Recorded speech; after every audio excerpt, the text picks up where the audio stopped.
মা, তুমি টাকা পয়সা কবে দেবা বলো তো? কিসের টাকা? ঈদ মার্কেট করতে হবে না? ঈদের তার কয়েকদিন আছে। এবার কিন্তু আমার প্যান্ট শার্ট লাগবে। সে তো দিবই, তোর আব্বা ইয়া পাক, ওই যে বোনাসটা পাক তখন দিব। ও হ্যাঁ, প্যান্ট শার্ট তো লাগবে, সাথে কিন্তু আমাকে জুতাও দিতে হবে। তোর বাপ এত দিতে পারবে এবার? আমি তো সেটা শুনবো না। তারপরও এবার বন্ধুরা সবাই মিলে পাঞ্জাবি বানাচ্ছে, আমাকেও পাঞ্জাবি চাঁদা দিতে হবে। মুশকিলের কথা রে, এত কি করি চালাবো নি? এমনি তো বেতন কম। ঠিক আছে, আব্বু আসলে কিন্তু বলবে। আচ্ছা যা।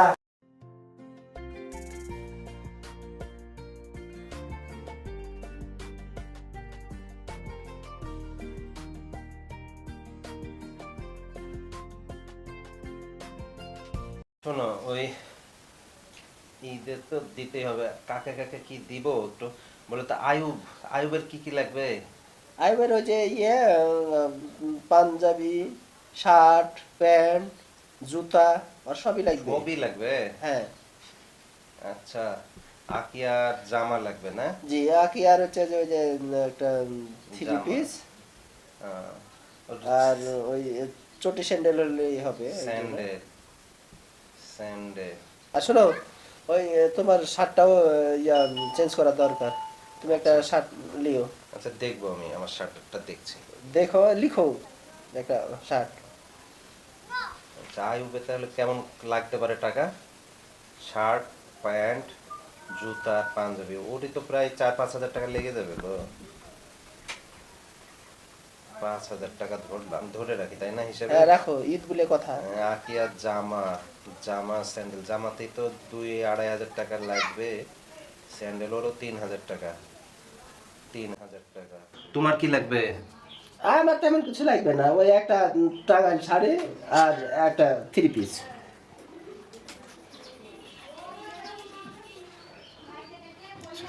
তাহলে ভাগ্নেটাকে তো কিছু দেওয়া দরকার। ওটার কথা আমি বলতে পারবো না, ওটা তুমি কি করবা তুমি জানো। একটু পাঞ্জাবি না হয় দিও অন্তত, নাহলে। আর দুলাভাইটাকে তো কয়েক ঈদ থেকে দেওয়া হয়নি, একটা লুঙ্গি আর একটা পাঞ্জাবি দিই। হ্যাঁ, যাও। আচ্ছা, দেখি কেমন ইয়ে আসে। প্রায় 14,500 টাকা।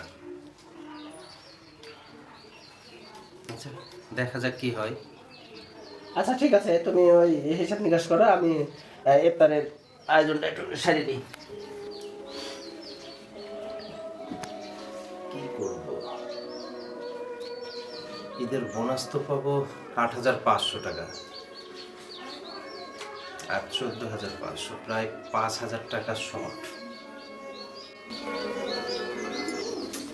তো রানা ভাইকে ফোন দিই দেখি।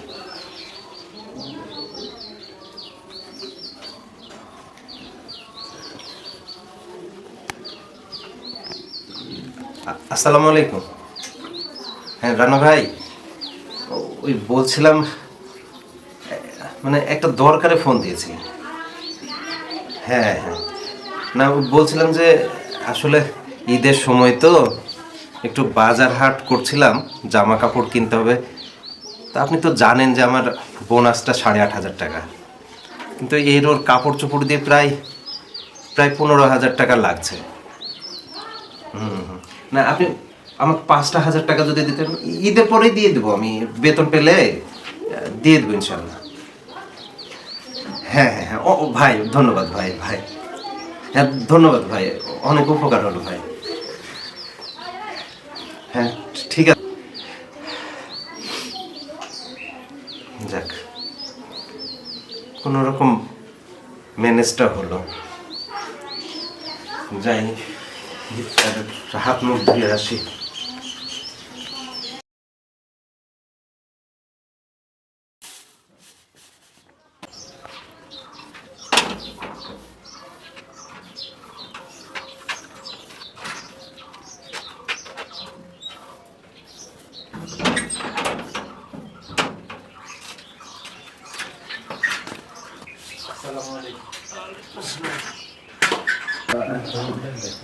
ইয়ে বোনাস পাইছো?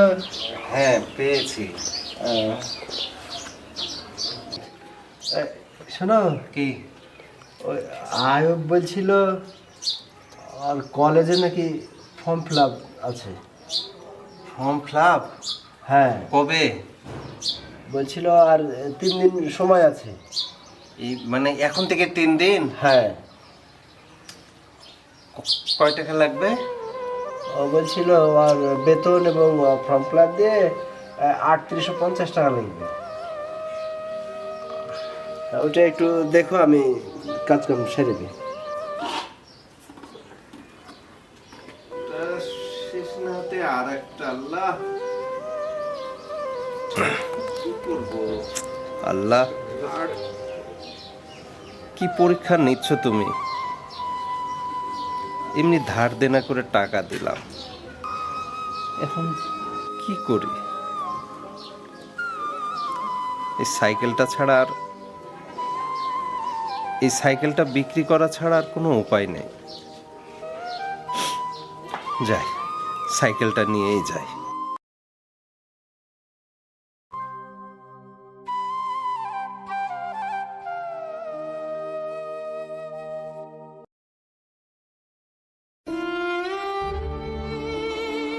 সালাম আলাইকুম। ওয়ালাইকুম আসসালাম। মিঠু, তোমাকে অনেক চিন্তিত মনে হচ্ছে, কি ব্যাপার? তো একটু বন্ধু, ওই সামনে ঈদ, বাড়ির জামা কাপড়ের খরচ, আবার ছেলের হঠাৎ করে ফর্ম ফিল আপ। ও আচ্ছা আচ্ছা। তো মাথাটা ঠিক নাই, তো হাটে যাচ্ছি, সাইকেলটা বিক্রি করছি। সাইকেল বিক্রি করতে হাটে যাবা? কি করবো বলো, পরিস্থিতি বাধ্য করছে, আমি কাউকে বলতেও পারছি না। আমার দোস্ত, কিছু তুমি না মনে করলে একটা কথা বলি। বলো। ঘটনা হলো দিকে আমি অনেক দিন থেকে দেখছি তুমি এই সাইকেলটা ব্যবহার করো, আবার এই সাইকেলটা দিয়ে তুমি অফিসও করো। এই সাইকেলটা তুমি যদি বিক্রি করে দাও তাহলে তোমার খুব সমস্যা হবে। তোমার ছেলের ফর্ম পূরণের জন্যে আমি তোমাকে কিছু টাকা দিচ্ছি। এখানে ধরো 4000 টাকা আছে। এটা তুমি তোমার যখন তুমি পারবা তবে তুমি তখন দিবা, বুঝতে পেরেছো? এই নিয়ে তোমার কোনো টেনশন করার দরকার নেই। ঠিক আছে দোস্ত, যাও।